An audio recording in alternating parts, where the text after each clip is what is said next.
Oke, emang sekarang lagi viral-viralnya ilmu krioterapi ya, Iya. atau kretek. Bahkan ada kontennya banyak ya. Jadi sekarang gini, kita membahas berdasarkan keilmuan. Kretek itu apa sih? Kretek.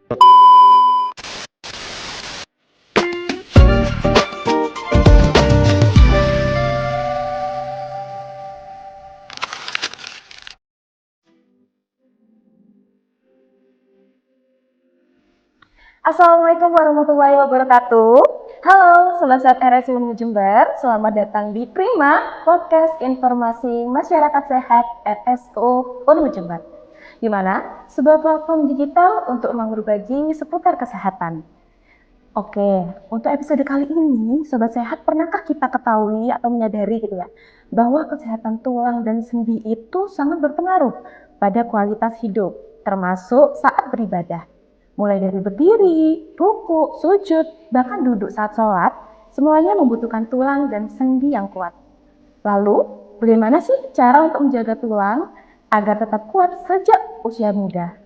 Benarkah nyeri lutut atau punggung selalu karena faktor usia? Atau kapan kita perlu mempersiapkan diri kita ke spesialis ortopedi? Untuk membahasnya, telah hadir bersama kami Dr. Dwianto, spesialis ortopedi RSU Unmu Jember. Apa kabar dokter? Alhamdulillah baik, Pak. Baik ya dok ya. Oke, untuk kesibukan akhir-akhir ini apa aja nih dok? Ya, akhir ini alhamdulillah Rumah Sakit Muhammadiyah Jember ya, sekarang pasiennya sudah semakin berkembang, kasus-kasusnya semakin kompleks, dari kegawatan di IGD yang perlu tindakan operasi segera, sampai kasus-kasus pasien poli yang sekarang udah banyak adalah pasien-pasien dengan pengapuran sama nyeri tulang belakang. Dan sekarang karena banyak pasien nyeri tulang belakang, banyak yang mengeluh pasien itu, dok saya ibadah kok sakit. Nah itu sekarang yang perlu kita diskusikan. Iya, padahal kalau tulang kuat gitu bisa istilahnya mempermudah kita untuk beraktivitas gitu ya dok ya. Betul, Mbak. Dimana ketika tulang dan sendi kuat, maka akan memudahkan kita dan menghusukkan kita saat kita ibadah. Betul Seperti itu. sekali. Oke, biar nggak lama-lama di dok. Oke. Biar sesuaikan dengan topik kita kali ini, Iya, yaitu iya. tulang kuat ibadah semakin nikmat gitu ya dok ya. Oke, betul. Nah, untuk pertanyaan pertama nih dok, banyak orang menganggap tulang itu baru perlu diperhatikan kalau sudah parah atau mungkin udah lanjut usia gitu ya. Nah, sebenarnya sejak usia kapan nih dok untuk kita itu lebih aware terkait tulang dan sendi kita? Nah, ini pertanyaan bagus. Kalau ditanya sejak usia kapan, yang ideal adalah kita mempersiapkan tulang kita saat usia dari muda, sedini mungkin. Teman-teman harus tahu proses tulang berkembang itu masanya adalah ketika usia 10 sampai 18 tahun, dan puncak kepadatan tulang adalah 20 sampai 30 tahun. Sehingga harapannya kita investasi tulang itu sedini mungkin saat usia 10 tahun udah mulai investasi untuk kesehatan tulang, sehingga ketika nanti sudah dewasa dan menua, cadangan tulangnya lebih baik daripada orang yang tidak berinvestasi. Seperti itu. Ibaratnya kita lebih baik menabung sedini mungkin. Iya. Oke, betul sekali. Nah, berarti emang menjaga kesehatan tulang dan sendi ini dimulai saat usia sedini mungkin gitu ya kan. Betul. Mungkin sobat sehat yang masih usia muda nih, Iya, masih betul. usia produktif, dimulailah jaga mulai dari sekarang gitu Betul, ya dok ya. iya. Kita ibaratnya tabung sedini mungkin, sehingga nanti ketika udah panen enak jadinya. Iya, jadi nanti bisa bermanfaat untuk kedepannya gitu ya. Betul, Masa iya. depan kita itu Oke. lebih enak gitu. Oke. Oke, nah dok, kalau berbicara tentang aktivitas sehari-hari ya dok ya, Oke. khususnya ibadah, sholat gitu ya, melibatkan banyak gerakan tubuh, mulai dari kayak tadi ruku, sujud, bahkan duduk. Nah, kondisi ortopedi apa yang paling sering membuat seseorang itu merasakan tidak nyaman dok? Oke, ketika beribadah, dia akan melibatkan 3 gerakan. Hubungan antar tulang dan sendi, tulang, otot, dan sendi. Nah, kendalanya ketika orang beribadah, pada pasien yang mengalami kasus pengapuran atau namanya osteoartritis atau nyeri pada tulang belakang atau low back pain, kendalanya adalah pasien itu akan mengalami kesakitan ketika pindah posisi. Posisi terberat ketika apa? berdiri berat, tapi lebih berat lagi ketika dia rukuk karena dia pindah posisi. Nah, ketika rukuk yang digerakkan adalah dua sendi, semakin berat. Ketika dia sujud, dia lebih ringan karena tidak ada beban. Dimana kalau pengapuran atau nyeri tulang belakang itu biasanya ketika ada beban dia semakin nyeri. Dan solusi yang posisi yang paling sakit yang terakhir adalah ketika pasien tersebut sujud. Ketika sujud, bayangkan tulang yang udah pengapura kita tekuk mungkin dengan posisi sujud. Biasanya pasien itu datang, dok saya ngeluh B-nya 2 Pak. Kalau enggak posisi ruku, posisi sujud itu yang posisi paling berat ya. Gitu. Wah, jadi sangat ini ya, mempengaruhi semuanya ya dok ya. Betul ya. Oke, kalau emang nggak dijaga dari sedini mungkin emang kayak kesulitan ya dok ya. Betul, harus dijaga sedini mungkin. Wah, menarik sekali nih. Jadi ternyata keluhan ortopedi ini tidak hanya berdampak pada aktivitas sehari-hari, tetapi juga bisa mempengaruhi kenyamanan seseorang gitu ya. Betul. Dalam beribadah. Iya, kenyamanan sama kekusukan. Iya, betul. Kalau udah nggak nyaman jadi nggak kusut. Betul. Betul.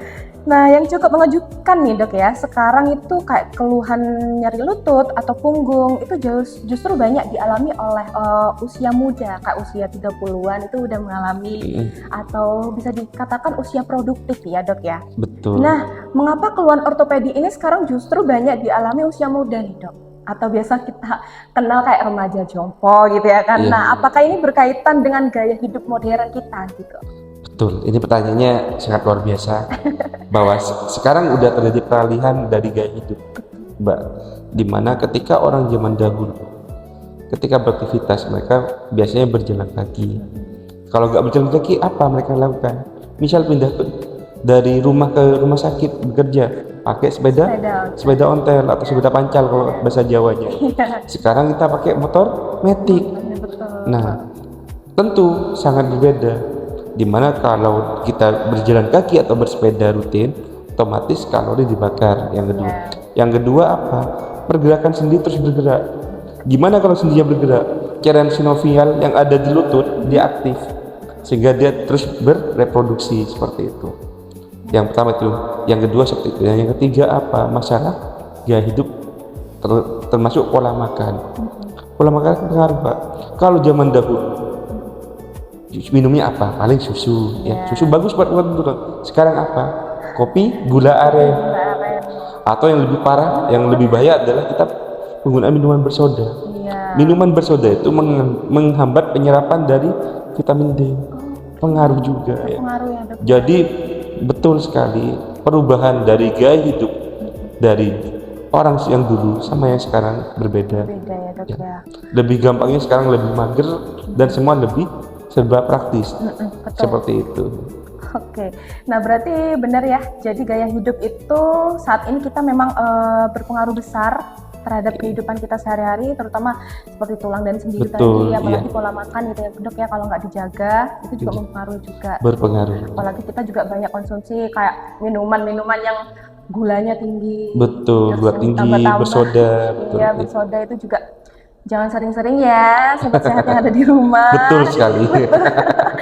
Oke, karena kayak banyak yang kayak mikir gitu ya, keluhan terkait ortopedi atau tulang gitu banyak sering dialami oleh usia udah tua gitu ya kan. Betul. Tapi tidak menutup kemungkinan ya dok ya. Betul. Terjadi pada usia muda. Apalagi sekarang terjadi perubahan gaya hidup sama perubahan lifestyle ya, otomatis nanti akhirnya berangsur-angsur bergeser ke kasus-kasus ortopedi yang dari yang usia tua pindah ke usia muda seperti itu.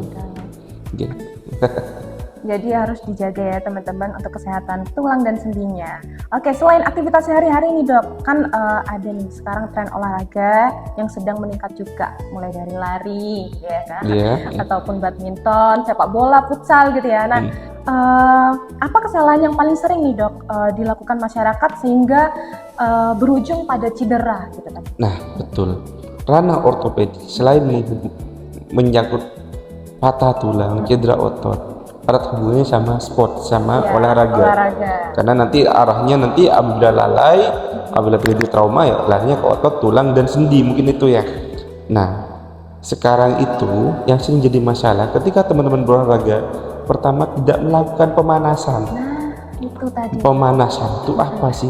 Peregangan otot. Tujuannya apa? Tujuannya pemanasan, pengkondisian otot dan tulang agar tidak kaget. Makanya ketika teman-teman tahu para atlet harus wajib pemanasan biar dikondisikan, ibaratnya mesin harus dipanaskan, badan kita sama dikondisikan agar tidak kaget. Itu yang pertama, jarang pemanasan atau pemanasannya tidak benar. Yang kedua apa? Overuse. Apa itu? Penggunaan berlebihan, tidak tahu batasan diri. Sekarang bukan lampaui batas, tapi tahu batasmu apa. Misal ya, dengan badan saya yang berat badan 80 kilo, saya memaksakan lari maraton 43 kilo, kan nggak mungkin. Namanya terjadi overuse. Kalau udah overuse, apa yang terjadi? Otot belum siap, tulang belum siap, sendi belum siap juga, terjadi apa? Pengapuran. Nah, pengapuran dini. Jadi dua faktor itu yang sering terjadi. Pertama adalah pemanasan yang tidak benar dan tidak dilakukan. Yang kedua adalah overuse, penggunaan yang berlebihan. Gampangannya adalah tahu batas Anda, bukan lampaui batas Anda. Seperti itu ya. Itu ya teman-teman ya, bisa diingat. Nah, apalagi ada ini dok, semisal kayak seseorang yang obesitas gitu ya. Tapi kita emang punya niat nih untuk menurunkan berat badan dengan mungkin olahraga yaitu lari. Nah, itu apakah juga mempengaruhi terkait sendi atau tulang yang ada di lututnya nih dok? Kan terutama kayak berat badannya kan berlebih nih dok. Mungkin ada rekomendasi olahraga yang bisa dilakukan untuk agar tidak terpengaruh terkait tulangnya itu. Ini pertanyaan yang bagus. Ini masih debatable. Kenapa debatable? Masih terjadi perdebatan. Sehingga ketika terjadi perdebatan, kita membandingkannya dengan jurnal-jurnal yang ada. Nah, beberapa jurnal yang valid mengatakan tidak ada hubungannya antara olahraga jalan kaki dengan pengapuran sama berat badan. Tapi beberapa jurnal bilang ada hubungannya antara berat badan dengan pengapuran yang disebabkan karena lari. Gampangannya kita pakai logika kalau seperti itu. Ketika berat badan berlebih, kita berlari, apa yang terjadi? Tumpuan ke lututnya besar. Kalau besar berarti resiko terjadinya pengapuran semakin tinggi. Nah, kalau masih berat badan besar, jalan kaki, berlari tidak direkomendasikan. Kalau saya, usul saya adalah kita lakukan Japanese walking yang pertama. Kalau emang suka jalan, kita pakai Japanese walking. Tahu nggak cara jalan orang Jepang? Jalannya aja cepat. Bedanya apa? Ketika lari kita ada fase melayang tekan, lutut aus. Tapi ketika Japanese walking dia jalan cepat, tidak ada fase dia melayang. Yang pertama itu. Atau mungkin mau olahraga yang lain, ada yang lebih ideal, pakai apa? Sepeda. Kenapa sepeda? Sepeda itu dia tidak pakai beban, tidak pakai gravitasi ke tubuh kita. Tumpuannya ditumpu pakai sadel. Kalau kita lari, tumpuannya di lutut, tapi kalau sepeda tumpuannya di sadel, jadi gravitasinya tidak ada, sedangkan ototnya dilatih biar tetap gerak. Kalau otot tetap gerak, sendinya bergerak terus, sendi bergerak terus, cairan sinovialnya keluar terus, maka produktivitas sinovialnya bagus, lututnya insya Allah aman. Seperti itu. Nah, mungkin kayak buat sobat sehat yang ada di rumah yang mungkin mau menurunkan berat badan, jangan berkecil hati. Mungkin ada solusi olahraga yang mungkin bisa dilakukan, yaitu tadi kayak Japanese walking yaitu walking. Jadi kayak cuman jalan sehat aja, jalan cepat ya. Soalnya juga harus mengetahui terkait komposisi tubuh kita gitu ya dok ya, agar tidak tidak mempengaruhi terkait kesehatan dari tulang terutama lutut kita gitu. Oke dok, di media sosial juga banyak yang mengabarkan nih, banyak informasi mengenai terapi tulang, apalagi yang kita biasa kenal itu kayak video kretek-kretek gitu lah dok, yang mengklaim itu bisa mengembalikan posisi tulang dalam hanya sekali tindakan gitu. Nah mungkin dari sudut pandang spesialis ortopedi sendiri, dokter sendiri gitu ya, mana yang aman dan mana yang justru itu berisiko tinggi mempengaruhi terkait tulang kita? Oke, emang sekarang lagi viral-viralnya ilmu krioterapi ya, atau kretek, bahkan ada kontennya banyak ya. Jadi sekarang gini, kita membahas berdasarkan keilmuan. Kretek itu apa sih? Kretek itu kalau orang awam bilangnya dibunyikan tulangnya, padahal yang bergerak bukan tulang tapi sendi. Oke, yang pertama yang bergerak sendi. Terus kenapa kok bisa bunyi plek? Nah, ketika sendinya digerakkan, dikasih tekanan atau dilonggarkan, maka terjadi perubahan tekanan dari tekanan besar ke tekanan rendah. Ketika tekanan rendah, kalau kita kasih tekanan berat terus dikasih tekanan ringan, rasanya lega. Ya, rasanya lega. Yang pertama itu, jadi sensasi lega pasti ada. Yang kedua, di cairan sendi itu ada nama cairan sinovial. Itu isinya oksigen, nitrogen sama karbon dioksida. Ketika terjadi perubahan tekanan cepat, maka gelembung udara tersebut pecah, maka akan ada unsur bunyi pak gitu. Sebenarnya bukan tulangnya yang geser yang bunyi itu, tapi itu gelembung dari udara tersebut ya. Terus sekarang yang ideal apa dok? Kalau dokter gak akan menyalahkan setiap ilmu terapi yang ada, semua punya komitmen dan konsekuensinya masing-masing. Cuma yang dokter anjurkan kalau mau kripoterapi, jangan melakukan yang sampai merubah bentuk. Contohnya tulang belakangnya bengkok, dicoba dilurusin. Apa yang terjadi? Ingat, di belakang itu ada namanya spina medullaris, ada namanya apa? Ada spinal di tulang belakang, susunan saraf yang dikelilingi sama tulang. Ketika dia ditekan, maka bisa kedorong. Kedorong apa? Jadi trauma. Ketika trauma bisa terjadi apa? Bisa sampai kelumpuhan. Itu yang bahaya. Kalau cuma mungkin lakukan kripoterapi pada yang kasus ringan-ringan, monggo silakan dengan konsekuensi yang diterima masing-masing, seperti itu ya. Jadi tidak rekomendasi untuk berubah bentuk. Contohnya tulang belakang bengkok, kita dorong biar lurus, hati-hati di belakang ada sarafnya. Kalau sarafnya kedorong lumpuh gimana? Hati-hati, karena beberapa ada yang kejadian seperti itu. Wah, oke. Berarti penting sekali ya dok ya untuk masyarakat jangan mudah percaya gitu ya dok ya, terkait kayak istilahnya penanganan terkait kayak kretek-kretek gitu ya. Kalau semisal nggak benar, takutnya kan juga mempengaruhi yang lainnya gitu ya dok ya. Iya. Bisa mempengaruhi saraf kita, apalagi juga tadi bisa beresiko terjadi lumpuh gitu ya dok ya. Betul. Oke, kalau berbicara soal nyeri sendiri nih dok, banyak masyarakat yang juga masih bingung terkait membedakan sumber nyerinya itu di mana. Apakah ini nyeri otot, nyeri sendi, atau bahkan nyeri tulang. Nah, apakah dari dokter sendiri ada cara sederhana untuk mengenali kapan keluhan ini masih bisa ditangani di rumah dan kapan harus segera konsultasi ke dokter gitu? Oke, pertanyaan yang bagus lagi Mbak, bahwa kapan sih kita bisa menerapi sendiri pada nyeri sendi atau nyeri tulang atau pada nyeri otot. Gampangannya kita belajar teori dulu, dimana kalau ada nyeri berarti kemungkinan ada inflamasi. Inflamasi normalnya akan berada di puncak ketika 48 jam atau 2 hari dan akan menurun kemudian setelah 5 hari sampai 1 minggu. Ketika sampai 5 hari 1 minggu tidak membaik, berarti bukan masalah otot lagi nih, mungkin ada masalah yang lebih dalam, perlu diperiksakan, perlu dikontrolkan, dikonsultasi dengan dokter ortopedi atau dokter tulang, atau perlu penanganan lebih lanjut, misal di foto ronsen. Nah, waktu itulah waktu yang tepat ketika lebih dari 1 minggu tidak membaik, idealnya dibawa ke dokter ortopedi, kita cek semuanya biar lebih jelas. Seperti itu ya. Jadi biar nggak ada diagnosa sendiri gitu ya dok ya. Betul ya, seperti itu. Oke, berarti jadi masyarakat itu harus aware ya dok ya terkait tubuhnya gitu ya, harus bisa membedakan ini nyeri otot atau nyeri tulang dan kapan emang harus segera langsung ke konsultasi gitu ya, istilahnya ke rumah sakit.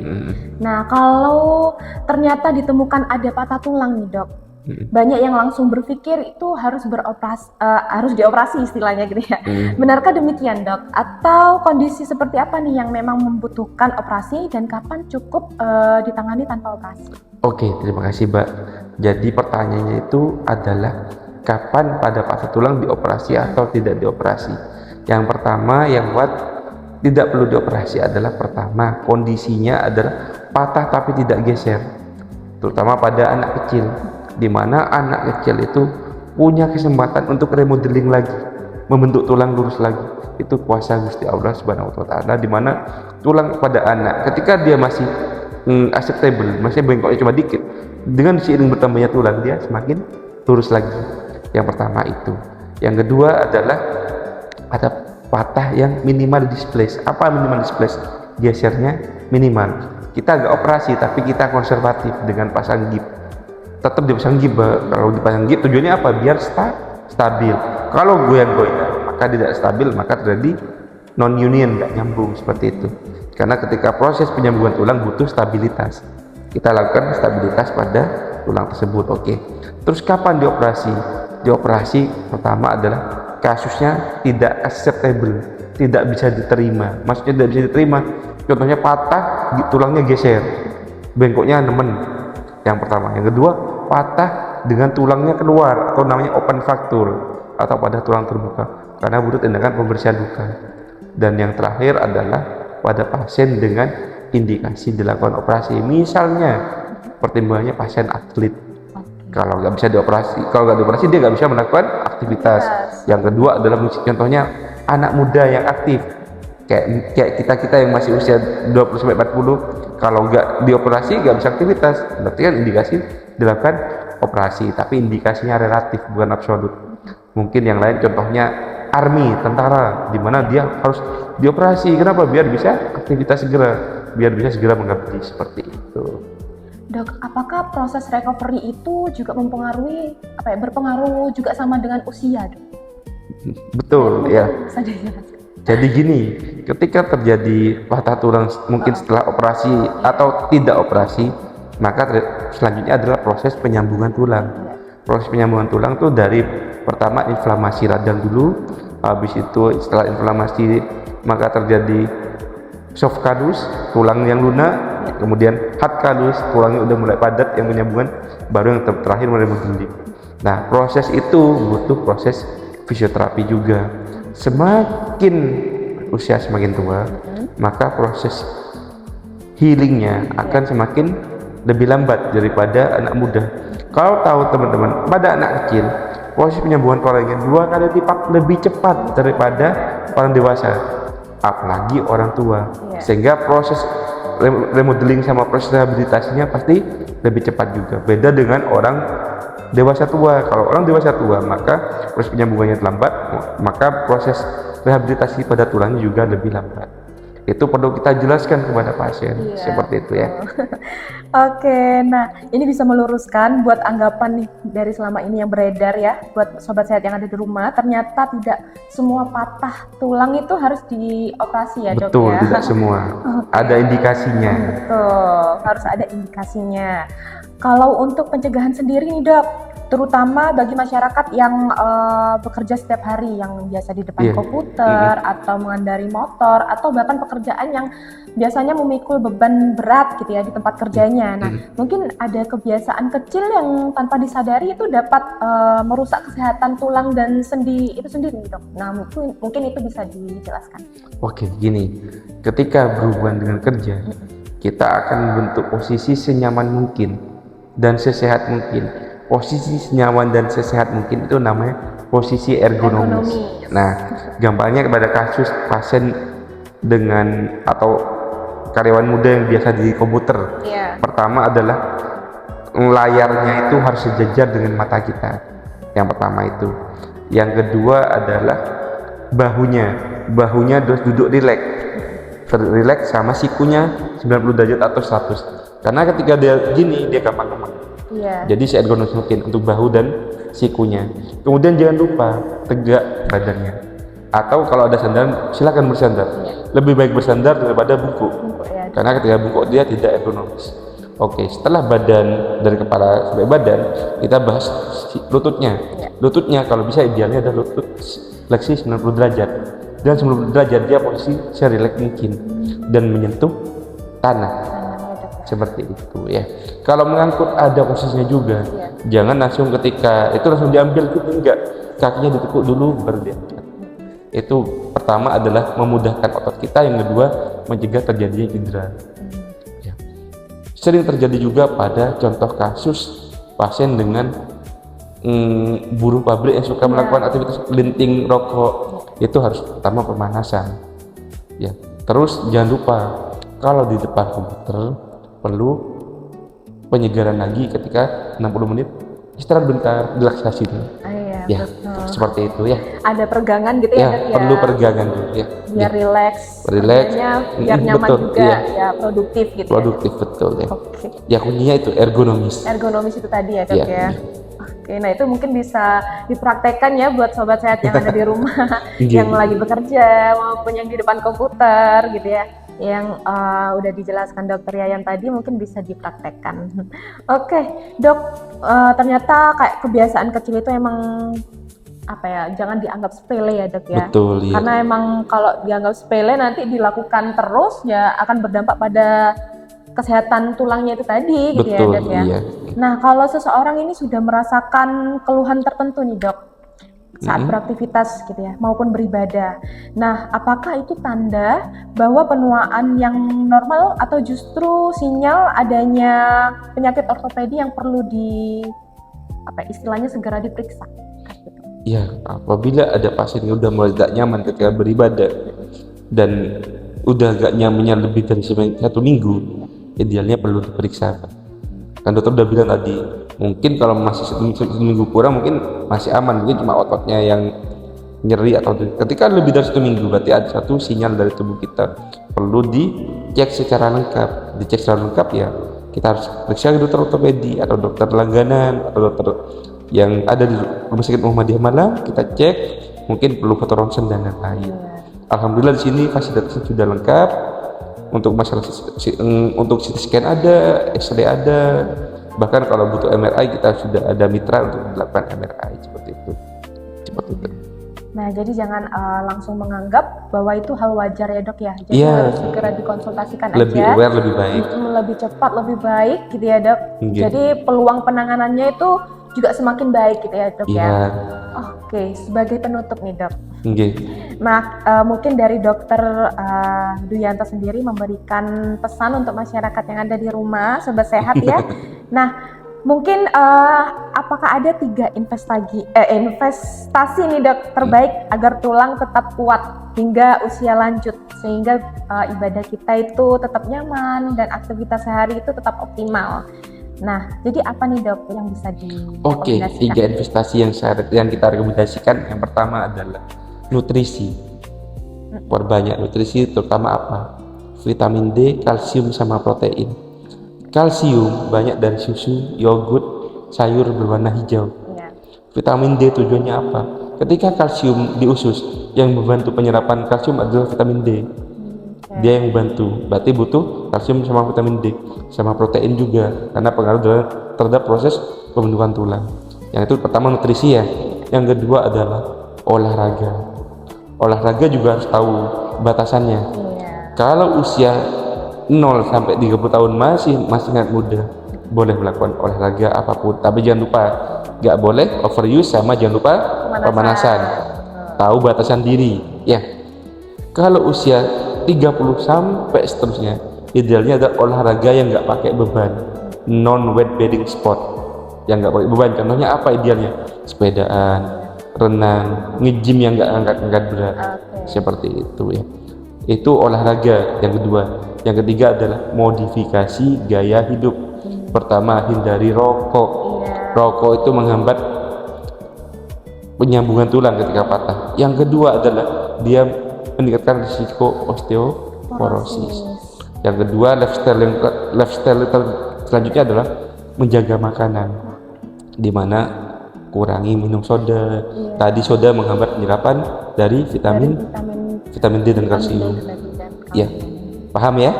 Guys, ya. Oke, wah luar biasa sekali nih, Dok. Jadi kalau boleh kami simpulkan ya, Dok, ya. Yeah. Jadi menjaga kesehatan tulang itu sebenarnya tidak sulit, sobat sehat. Mulailah dengan rutin itu tadi yang 3 investasi itu ya, Dok, ya. Mungkin yang dari arahan dari Dokter Yayan itu mungkin bisa dilaksanakan di rumah ya, Dok, ya. Iya. Jadi kayak memenuhi nutrisi, olahraga itu mungkin bisa dilakukan. Sama gaya hidup. Sama gaya hidupnya itu mungkin bisa diperbaiki mulai dari sekarang ya, Dok. Betul ya. Oke. Nah, terima kasih banyak, Dokter, Terima kasih. atas ilmu yang sangat luar biasa hari ini, Iya. sangat bermanfaat. untuk sobat sehat Iya. yang ada di rumah. Siap, Kak. Saya tunggu podcast selanjutnya. Oke, siap dokter. Terima kasih sekali ini sudah datang di podcast kami di Terima podcast kasih. Prima. Oke. Sehat selalu ya dok ya. Amin, sehat semua. Oke, semoga informasi hari ini bisa menjadi pengingat bagi kita semua bahwa kesehatan tulang itu bukan hanya mendukung aktivitas kita sehari-hari, tapi membuat ibadah lebih nyaman ya dok ya, Betul. dan hidup lebih berkualitas. Nah, mungkin buat sobat sehat yang ada di rumah, jika memiliki keluhan sendi maupun tulang atau mengalami cedera, nah jangan ragu untuk konsultasikan dengan dokter spesialis. Nah, mungkin yang ada di RSU Unmu Jember nanti mungkin akan Siap. ditangani langsung ya dok ya sama Siap. dokter.